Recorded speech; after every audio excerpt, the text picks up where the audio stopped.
tell me about what this was about a week and a half ago now, right? You were in the Uintas, I believe. Yep, two Uh, Sundays ago. yeah, Notch Mountain area. What did you encounter? So we end up riding. There was actually a pretty large group of us, about 16 of us riding that day, which is a lot larger than normal.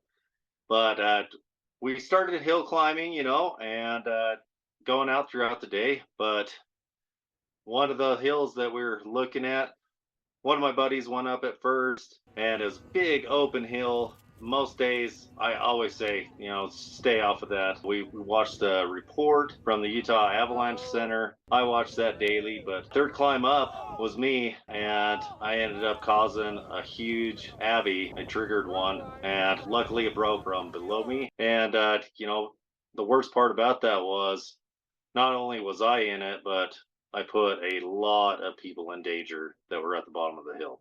Watching your GoPro video back, at what point did you realize you triggered it? So a lot of people will say that, on a big avalanche like that, you can typically hear it, but I was still on the throttle so much that I didn't hear a thing. Didn't see the crack as I was going over it. And right when I turned downhill, I look ahead of me and all I can see is rolling trees and debris below me. And I realized, oh crap, this is huge. I need to get my crap together right now.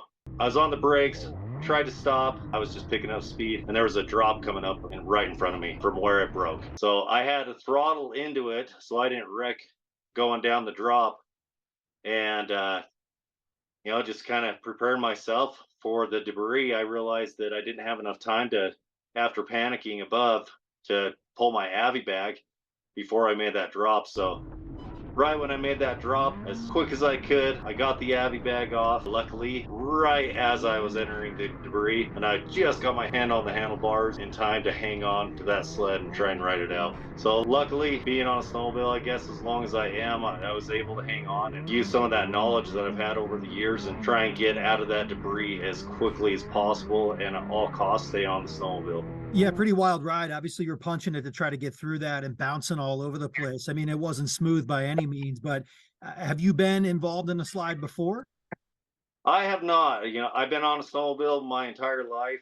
I used to guide snowmobiles, and I'm typically very cautious. And so, I'm a little embarrassed that it was me that caused a big avalanche and put me at risk and all my crew at risk. But, I think sometimes the cameras come out and a large group like that, partway up the hill, I was like, oh, maybe I can make that line. It was a bad decision. We had all the info, all the training to do the right things, but none of that works if you don't put it all together and use the precautions and training and stay off those slides when they say stay off of them. Would you say you got lucky this wasn't a worse outcome? I was extremely lucky. If I would have got bucked off, which I almost did on that first entry point coming down into the avalanche, I would have been buried for sure. Luckily, I got my bag off, so that would have helped out.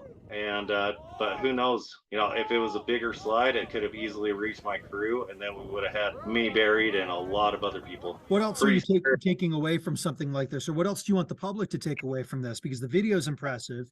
Obviously, you live to tell the story. Not injured. Everyone else in your group not injured, but this really could go another way next time around when somebody triggers a big slide like this.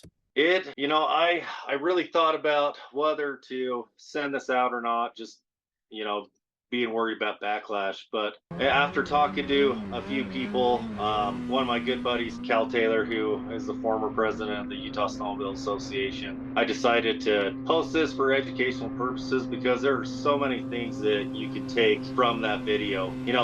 One is just being in a large group, where your group is at, looking at the snow conditions and listening to them, seeing where that's wind loaded and rocky and could come down. All things that I know about that I just decided to disregard during that hill climb. And I consider myself extremely fortunate. I could have been buried, I could have been killed. My crew down below could have been killed and buried. There are a lot of experiences like that, people out there doing crazy stuff all the time, and I honestly hope that this realize even if you have all education and experience and all that stuff, none of it matters if you don't use it to your advantage. And a big shout out to the Utah Snowmobile Association, the Utah Avalanche Center, because they work their butts off to keep us safe. And we just need to listen to them. Anything else you want to add, Cooper? I told you I tried to make this short and sweet.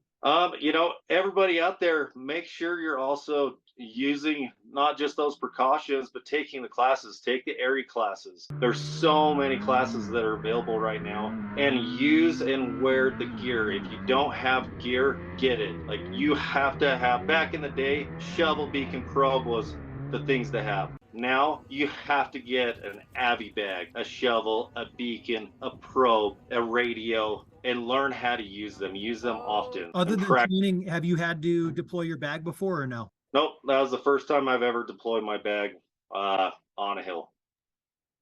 It Well, was you absolutely live to tell terrifying. the story, so that's a good thing, man. Yeah, it was a pretty good outcome for a really bad decision.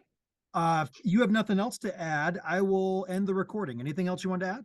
I don't think so. I mean, it was just one of those deals that, you know, like I said, I have so much experience in snowmobiling, and it literally just it takes one bad decision, and it could have ruined so many lives that day.